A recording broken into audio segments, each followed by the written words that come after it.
Welcome everyone to the Thursday, January 11th, 2024 Planning Board of Education meeting.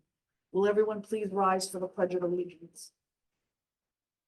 I pledge allegiance to the flag of the United States of America and to the republic for which it stands, one nation, under God, indivisible, with liberty and justice for all. Please remain standing. Will everyone please rise for a moment of silence for Dylan Nuccio?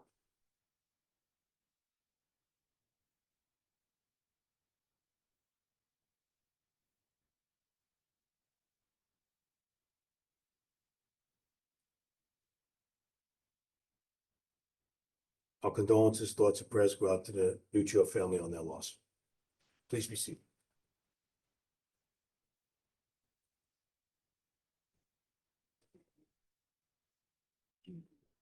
And we will have superintendent's remarks. Dr. Selena?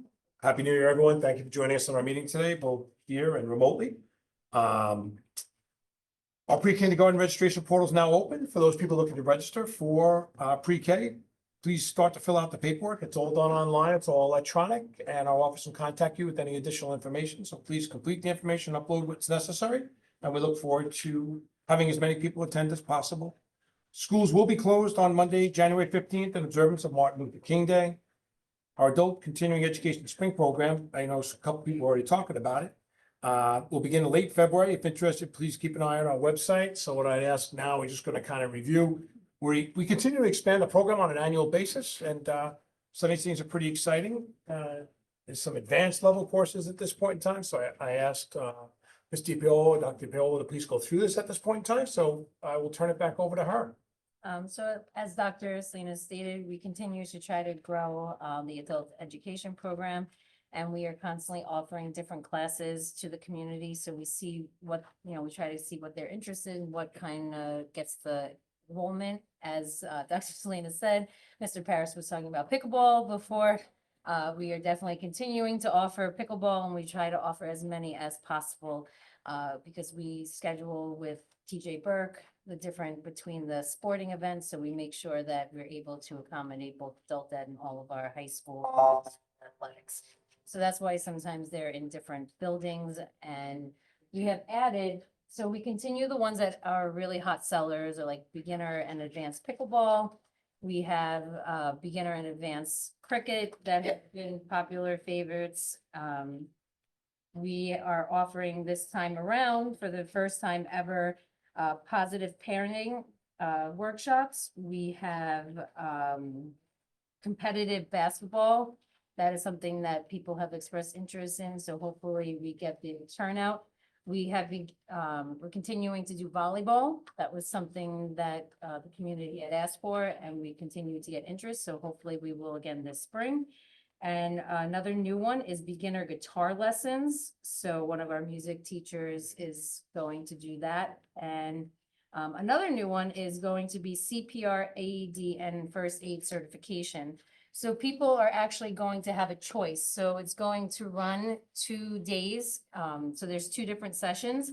So you could actually pay for one session and get CPR and AED certification, and or you could do this first aid certification. So let's just say you just want the CPR one. You don't have to do the first aid, but the option is you can get both if you want. So the fees are listed there, and everyone will receive that certification at the end of the course, and they will receive their card from the American Cross Foundation. So those are some new ones that are being offered to the community. It is out to the printer. It should be in the mail, but as soon as the printer gets done, it goes to the post office, and as soon as they get it out, and we will post it on our website and social media accounts. Thank you very much. Plains Public Schools is proud to host the Spring Special Olympics, the New York Games, on May 4th, 2024. We need anywhere between 450 and 600 volunteers.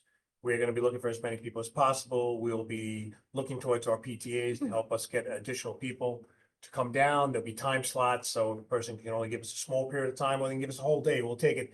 It's a one-day event only. I say that, but it goes fast, but there's a lot of people that are needed in order to help make this happen. You're talking about 1,000 people descending on the fields here. So we're excited about hosting that. The Best Buddies Fashion Show, if you've never been to it before, is a very exciting event. That's on February 15th, 6 p.m. in the high school auditorium. Tickets are available on the district website.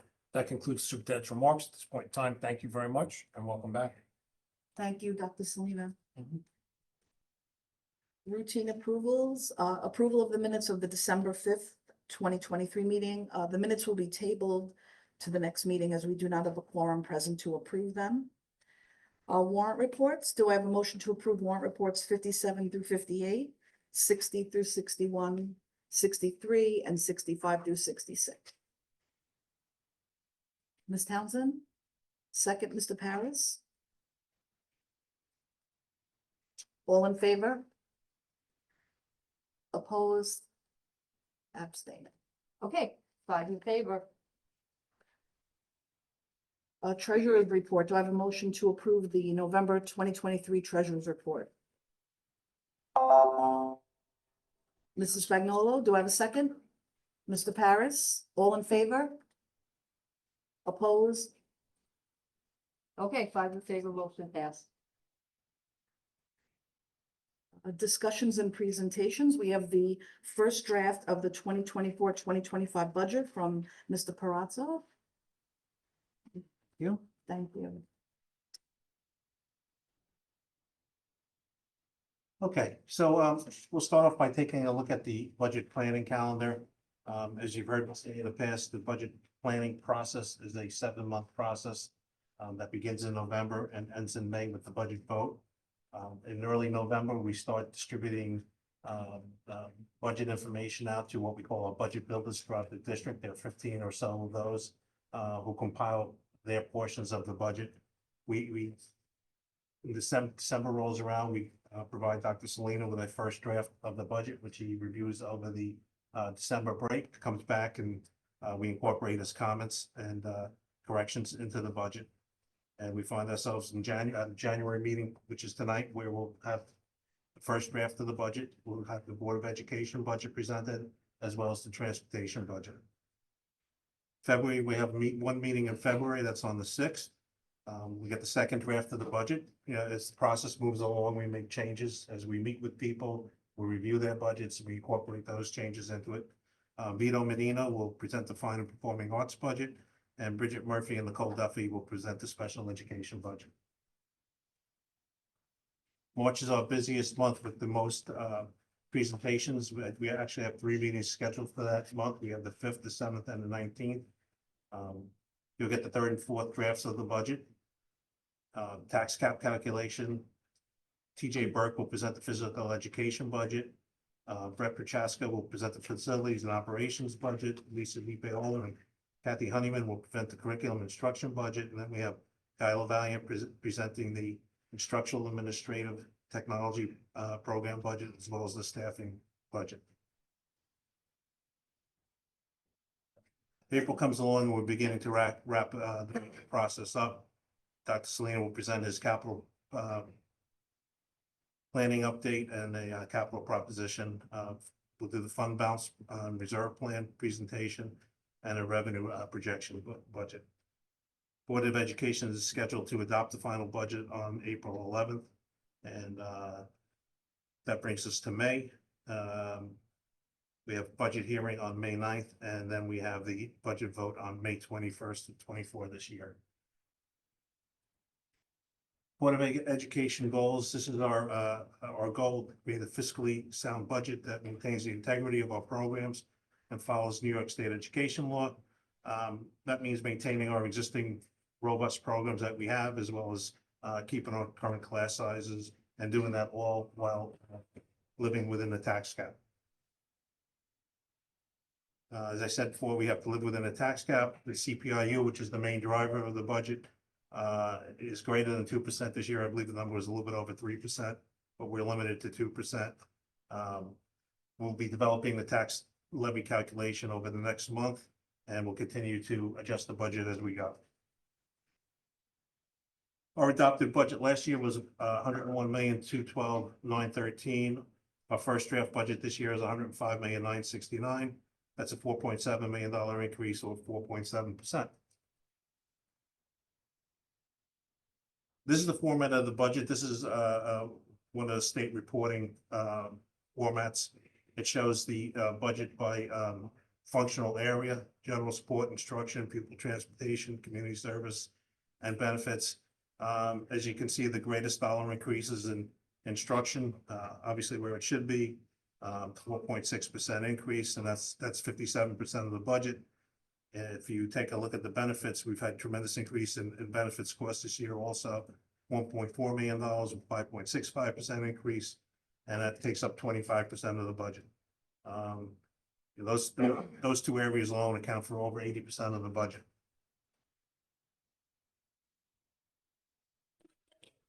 So just a little notes on what's in the budget.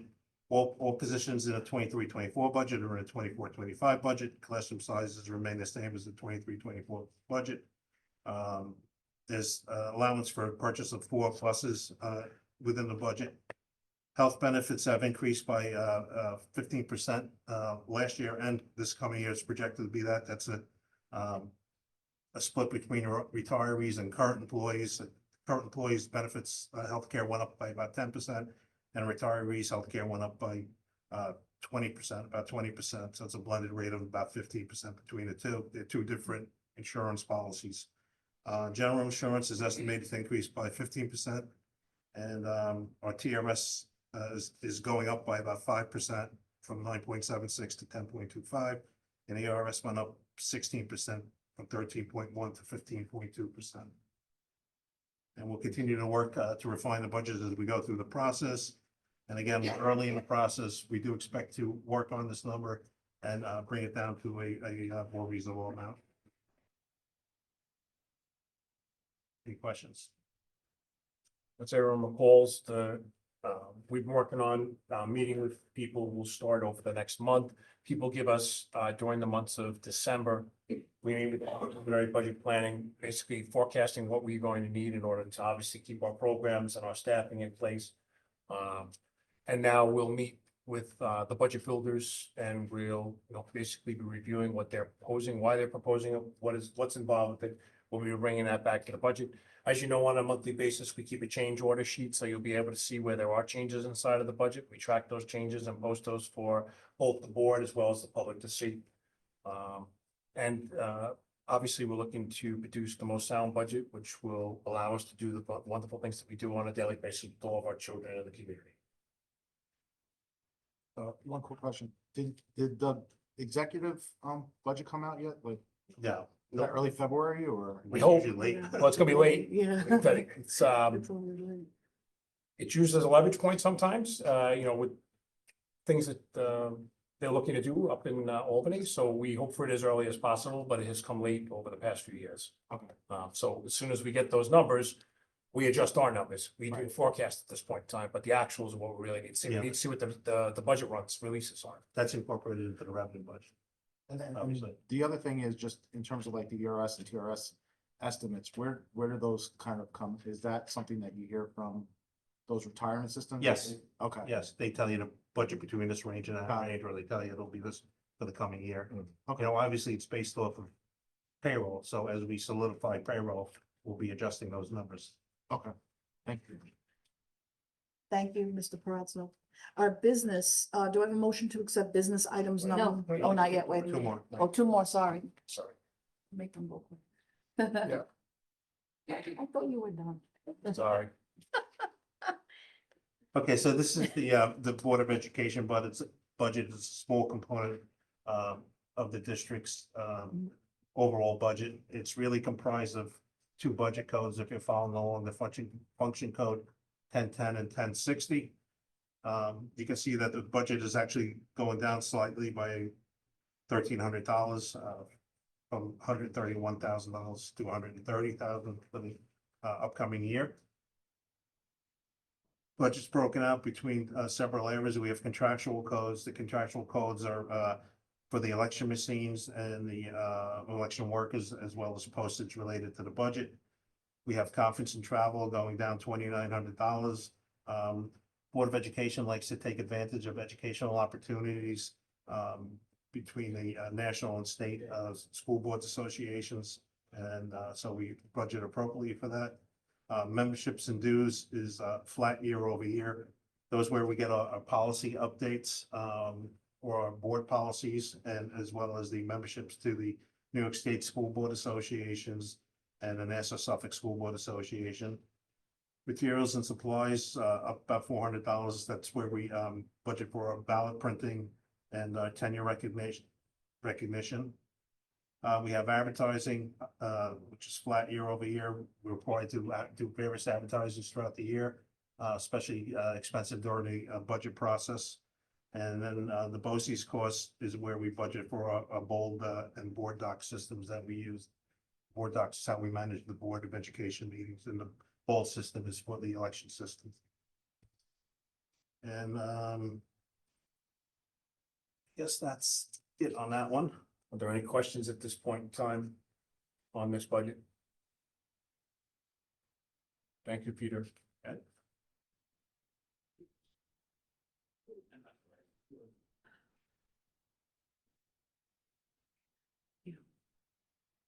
Okay, this is the last presentation for tonight on my end, and we'll talk about transportation a little bit.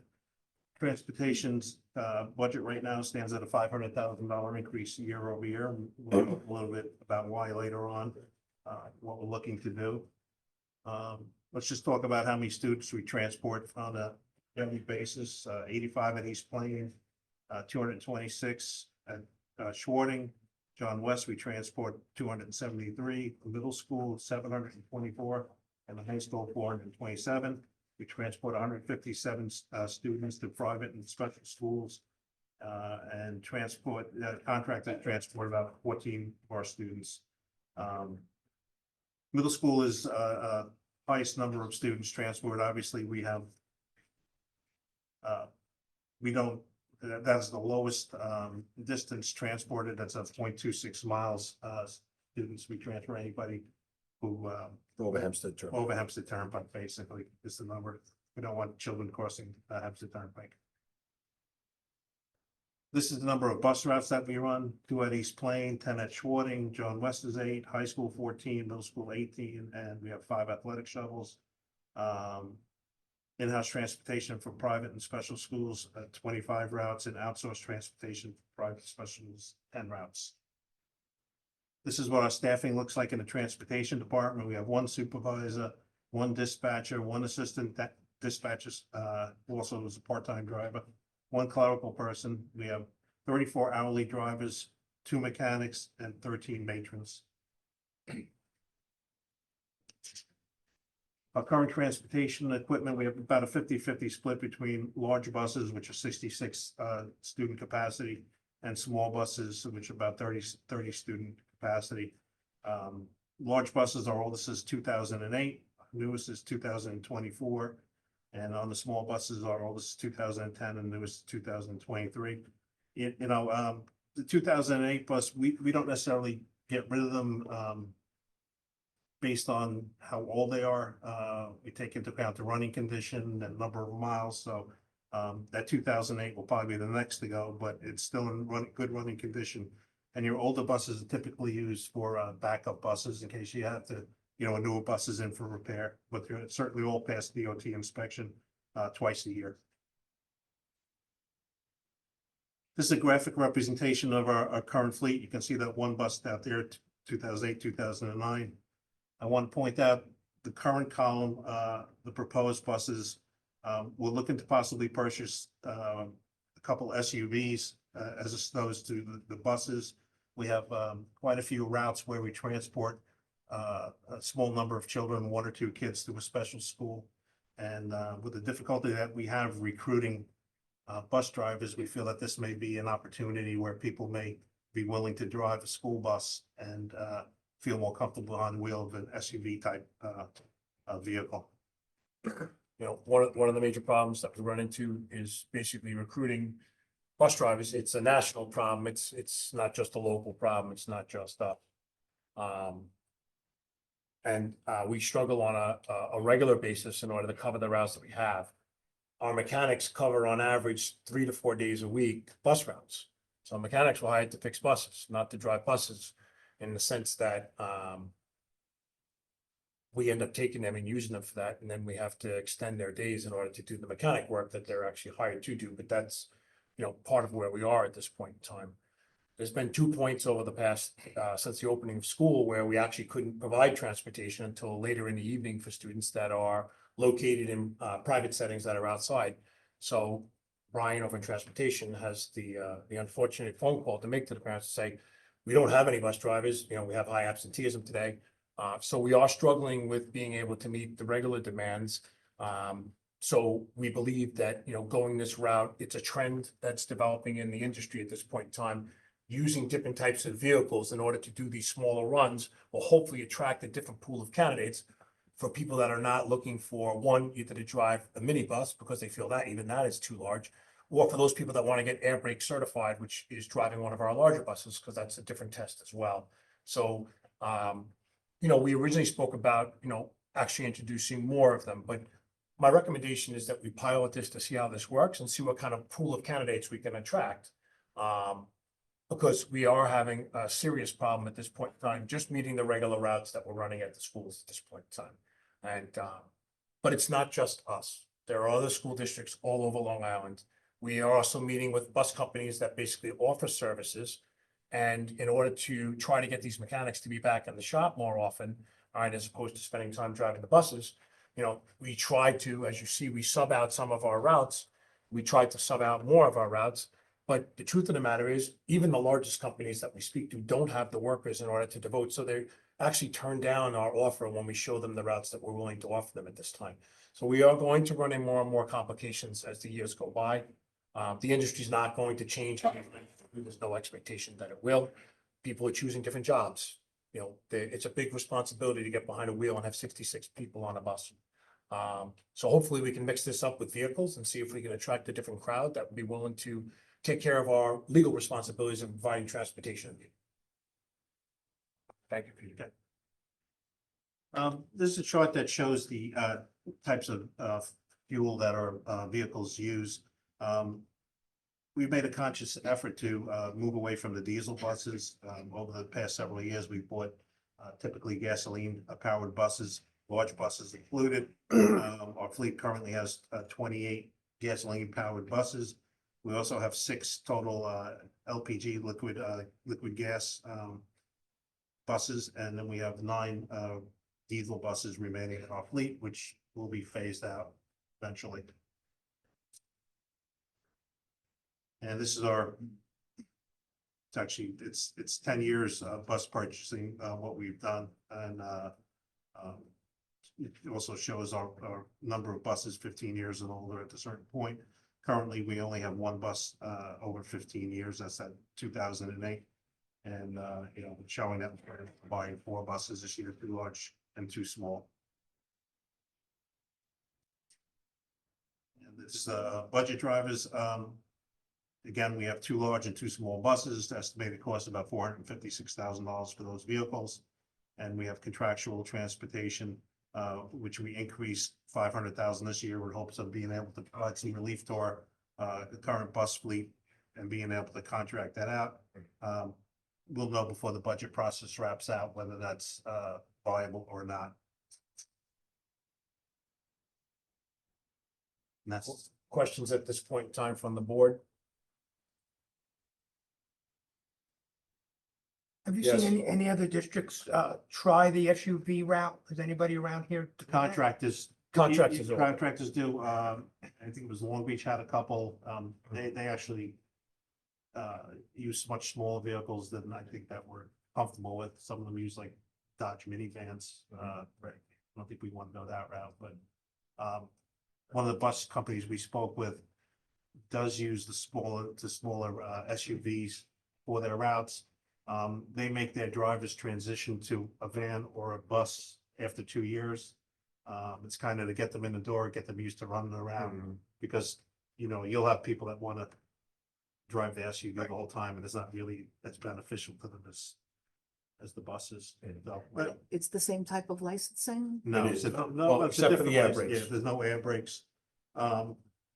I think technically you probably don't need a special license to drive the SUV because it's under 8 passengers, but we'll talk We'll about go with the that. class. I don't think that we're gonna allow No. that type of, It'll be a Class C license. Right. Yeah. Without air brakes option. That's for the larger buses, the air brake option. Other questions? You may ask, I'm gonna bring it up anyway. So a lot of times people ask me, when are you going down the electric bus route, Ed, it's not ready for prime time at all by any means. You'll see a couple of them pop up around, you'll see them in the paper and they'll promote it, et cetera. They'll say there's grant money out there, but at the conferences, when I go and I sit down and I listen to what they're proposing, there are so many limitations inside those large vehicles at this point in time. And I think that in the future, they'll make it to prime time, but they're not economical at this point in time. The cost is considerably more. Average bus costs us about large bus, $125,000, currently going out at $400,000 to $450,000. And then, of course, then you have to do the infrastructure. You have to have enough electrical capacity in order to charge all these buses on a nightly basis. So that's a whole nother ball of wax. So to give you an idea, we would have to actually, from the poles out front, we need to actually dig up the driveway that goes down the side of this building here.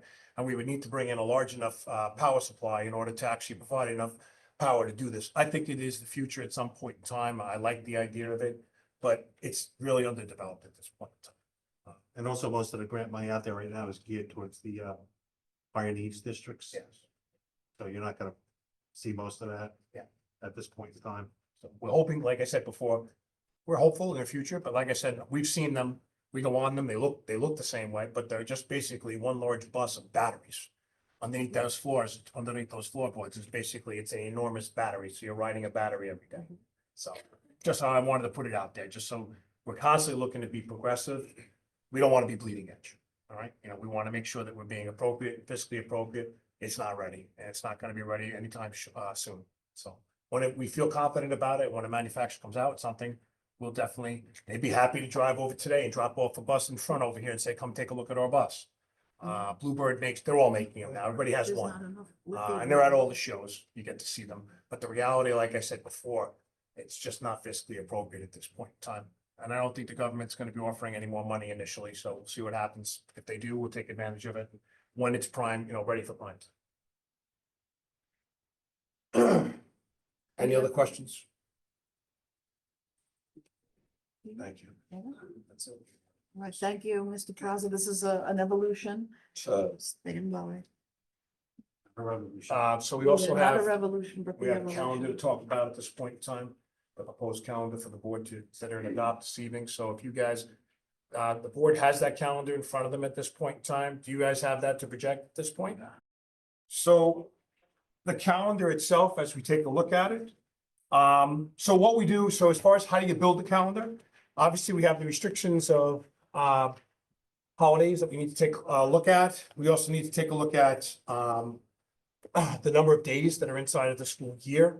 What we also take a look at is what are other school districts doing? What is BOCES doing? So we have a number of those things that we take a look at. When we take a look at this calendar here, you can see that schools will open for staff in the month of August on the 29th, sorry about that. The 29th, schools will start for students and staff directly after Labor Day weekend this year. The holidays are laid out inside of there. Lunar New Year was added this year as a requirement by New York State education law. So that will be inside of the calendar. We also have decisions that we really needed to make and take a look at where we're trying to fit in was, how many days of the year are we going to be going to school? Be a 182 plus 2. It's 182 instructional days, 2 superintendent's conference days. And we also, I will tell you that everybody's all over the charts on this one. The major differences in calendars this year between districts, for the ones that we received, there's a differential in there. Over the recess between January and December, the question came up about some of the districts are considering and recommending to their boards the 2nd and the 3rd to come back from recess. The problem with that, and the reason I don't recommend it to you, is that people take a look at that and they say to themselves, well, I can take a family vacation and I can be away for this period of time. Am I going to come back for 2 days? What it also does is this year, BOCES has thrown a little bit of a wrench in it. Eastern Suffolk BOCES or Suffolk BOCES has decided to open on those close on those 2 days. So students that, so people that work here that basically would be coming to work on those days will have childcare issues and they won't be able to come to work on those days. So I'll end up being in a situation where we're gonna have personal days. And I want the most meaningful number of days of contact time and direct instruction by our instructional staff. So I'd like to avoid that by giving the 2 weeks consecutively, which is not usually the norm inside the calendars, but that's the way it fell this year. Yeah, and it happened like 5 years ago. It did happen 5 years ago, And same deal again. everybody was It depends happy. on the way the calendar falls, but that's my recommendation. As you take a look at the calendar itself, I think it's a good school year calendar. Many times, depending on the way these days fall, there are times when we have to consider coming back, both staff and students prior to Labor Day. This year, it's not necessary in order for us to get the number of instructional days. When I do those things, obviously, I bring that to the board's attention, so they'll have an understanding of what we're doing for this year. That's an overview of the calendar. It's the one that I recommend that the board adopts at this point in time. I'll open the floor for questions from the board. I think it's a straightforward calendar this year. It's nothing really complicated in this one. We get up 182 plus 2, and then I think that works. That's it. Yeah. Wish I was a student this year, 2 weeks off. Yeah, I know. Well, it was only 5 years ago that happened, so it doesn't happen very often. Wow, what a great Sure. calendar. And Yes, Dr. yes, Selena, yes. Dr. Selena, there's one, No, it's end of the calendar, 2 years. one. inclement- Question, I'm sorry, I just wanted to add, there's one inclement weather day built in, so if somebody. as we do every year. Right, so. Remote now, right? That's fine. Yeah, we have the number of requirements, yes. Okay, that's it. No. Is there a question? I'm sorry, Cece, you had a question? Oh, okay. No, I mean, I think it's Dr. Filo. ideal, it doesn't require anyone to come before Labor Day. I mean, it's perfect. I think it's a great year. And then, data shows that. Thank you very much. All right, thank you, Dr. Selena. All right, moving on to business. Do I have a motion to accept business items number 1 through 20? Ms. Townsend, second. Mr. Paris, Madam Chairperson, at this time, I'd like to introduce item number 21 for the board's consideration, settlement agreement and a general release. Resolved that the board president is authorized to execute the settlement agreement and general release dated January 11, 2024, executed by employee number 01059 and the Plaintiffs Federation of Teachers, which agreement has been reviewed by the Board of Education in executive session today. As amended, 1 through 21. right, as amended 1 through 21. All in favor? Opposed? Abstaining. Okay, all in favor, motion passed. Thank you, everyone. Moving on, Pride and Plain Edge, opportunity for board members to present on attendance or participation at school and or community events. Anyone have anything to say? Attended a few events at the high school, the winter concert too, which was right after the last board meeting. Another great performance by all the students. Also went to the 7th grade concert. They did a great job in middle school. We obviously had the planning tree lighting, that's always a nice annual event that where a lot of people from the community come together. Tried to make it through our town high school play. It was tricky though. Wife was away with the oldest at a cheer competition, so I had the other 5. A 3-year-old had a hard time sitting through acts 2 and 3, but I caught act 1 and that was good. So yeah, that was a little tricky, but they were phenomenal in act 1. I'm sure act 2 and 3 were great too. And then just the other day, went to one of my kids' classes and they had a person from the Cradle Like Deviation Center, demonstrating some science facts, specific around physics. And I thought they put together a great program and, made it fun and interesting for them to kind of understand how Newton's laws work and other types of material that's around physics. And I think it's nice that we introduce at a young age so that they have an appreciation for the sciences. That's pretty much it. Anyone else?